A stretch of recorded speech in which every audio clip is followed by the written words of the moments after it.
The Midwife's Apprentice, Chapter 7. If the world were sweet and fair, Alice, she must be called Alice now, and Will would become friends, and the village applaud her for her bravery, and the midwife be more generous with her cheese and onions. Since this is not so, and the world is just as it is and no more, nothing changed.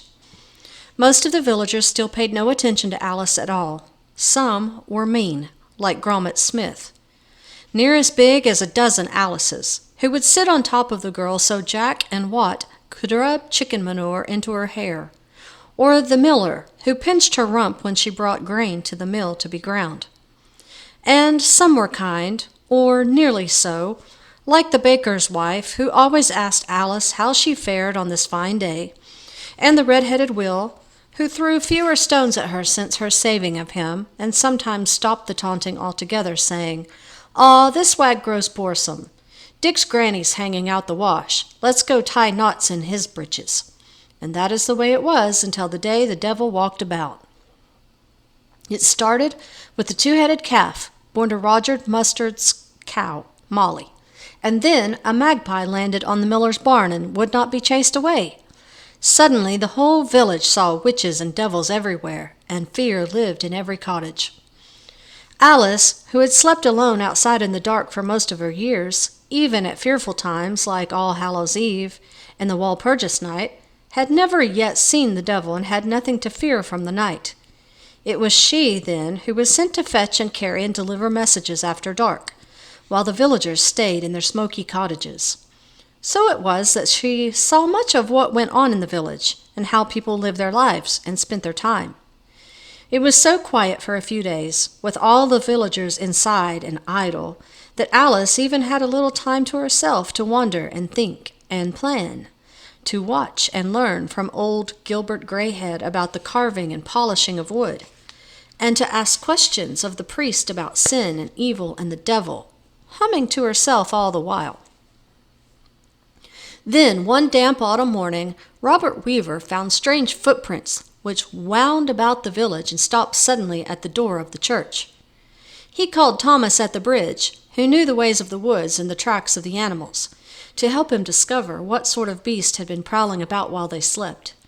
"Were it a weasel, Thomas?" "No, that is a hoof. A weasel has toes." "A goat, Thomas?" "No, those prints are much too big for a goat." "A pig?" "No pig has dew claws like that." "A boar, Thomas?" "With that delicate arch? Never a boar, Robert." "What then, Thomas? What has hooves, is larger than a goat, and more delicate than a boar, and walks our village by night, but stops outside the door of the church?" By dinner time all the village was talking of the strange animal that even Thomas at the bridge could not identify. It only took a few incautious words and fearful whispers to convince them that the devil had found their village and was looking for souls to lead into sin. The next day, the strange, delicate hoofprints were found walking around Dick's granny's cottage and through the barley field. Robert and Thomas and the priest, whispering paternosters, followed the prints all the way to the mill, where, crossing themselves, they unlatched the door. The startled miller looked up, caught in the act of putting some of Dick's granny's grain into his own sacks. "The devil has indeed been here," cried the priest, "and he has tempted our miller into theft. But let us deal with this thief mercifully, for which of us could withstand the devil?" The villagers agreed, and so the miller, who had listened to the devil, did not have his hands chopped off, but only stood one day in the rain with his millstone tied about his neck. The next day all was quiet, and it was hoped that the devil had moved on to tempt another village. But as day passed into evening, Kate the weaver's daughter ran to the priest with her tale of seeing the devil's prints leading to Walter Smith's barn. The priest and a brave band of villagers, armed with rakes and pitchforks and sticks tied into crosses, hurried to the barn. The priest sprinkled the door with holy water and threw it open.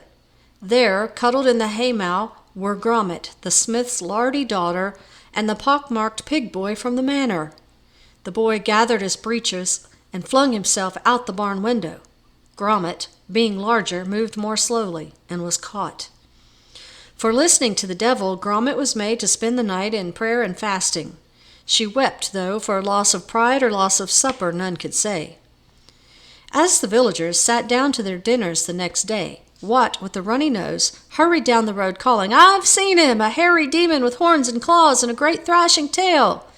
He is on the road to the manor, looking for souls to take to hell." Fully half the villagers ran away from the manor road, but the other half ran toward it, making sure the priest in the holy water preceded them. There was no sign of the devil on the manor road or in the woods on either side. Finally, the villagers started home, and there near Roger Mustard's cottage were the devil's prints marching down the road, past Dick's granny's cottage, around Walter Smith's barn, and up to the door of William the Reeve's cottage. Again the villagers flung open the door, and again found the devil had been at work, for there was Wat finishing off William Reeve's leg of mutton dinner. The priest decided that Wat's gluttony and deceit were the fault of the devil and not of the boy, so Wat's face was not branded, but William Reeve's bad-tempered pigs were in his care from that day on. The next morning it was a larger group of villagers who followed the hoofprints to the woods where the broken-toothed Jack and his friends were clearing brush from Roger Mustard's field. Likely the devil had tricked the boys into laziness, for they were found asleep and given a sound beating. 2 days went by with no sign of the devil. The villagers grew calmer, thinking themselves fortunate not to have been tempted by the devil, and then found out in so public a fashion. Then, on a misty morning, the devil walked the village again.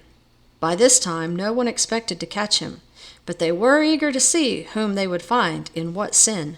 So all the village followed the prince, except for the midwife, who was called to the manor at the last minute, and Alice, who was elsewhere. The parade of villagers laughed and gossiped out of the village and along the old north road.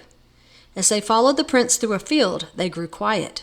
The prince stopped near a large tree, and so did the villagers. From behind the tree came the call, "Is that you, Jane, my dove?" And out leaped the baker, holding a bunch of Malcolmus daisies and a basket of bread before him. All was quiet. The baker's wife stepped forward and took the flowers as the villagers turned and walked away, leaving her to sort out what was the devil's work and what was the baker's.